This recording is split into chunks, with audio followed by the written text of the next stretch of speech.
Oh, Christmas tree, oh, Christmas tree. Okay, our eyes were bigger than our door hole. We're both well aware that a tree in the woods looks smaller than it really is. Hey, we weren't born yesterday. And since we have been part of picking out Christmas trees for at least 65 years, we never dreamed we'd be off measure when it came to picking out a tree. But this year, we goofed big time. It all started when we went to a tree farm up the Lewis River Highway in Woodland, Washington, to cut our Christmas tree. The drive into the wilderness made us so happy. The nice man who owns the tree farm, seeing we were senior citizens, offered to cut it for us. It was muddy that day, and not wanting to trudge through rows and rows of choices, we sort of scanned the farm and sent the man off to cut what we deemed to be a beautiful, noble fir about 50 yards away. That's where we goofed. Never pick out a tree at a distance. Duh! This one? The farmer yelled. No, the one next to it, we yelled back.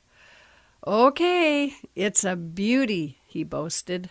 His helpers drug it back, and they hefted it into our borrowed pickup while we blissfully stood in the barn with mugs of hot apple cider and listened to the carpenter singing, frosted window panes, candles gleaming inside.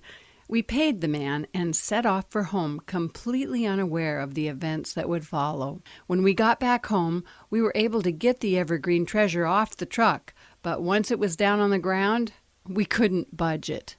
That was the first clue we were in trouble. Our neighbor is big, strong, fit, and young, so we called him, and he was more than happy to help us get the giant in the house. It was so fat it wouldn't fit through the door until we tied twine around the branches and cinched it in. Getting it through that door took all three of us pushing and shoving, but we did it. Then we stood it up. Now our ceiling in the living room is 22 feet, so we knew we weren't in trouble that way. The tree was 14 feet. But once we cut the twine and the tree popped into its shape, it was hard to admit it, but there wasn't room for anything else. We had to go buy more lights and ornaments, and the tree is now trimmed, as they say, but truthfully it looks like crazy people live here. We'd like to send a picture, but we can't get back far enough to get the whole thing in the shot.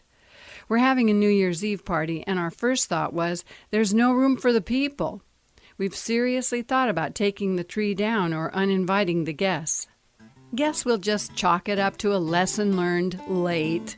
Hope you have a very Merry Christmas and a prosperous New Year. Cheers, Pam.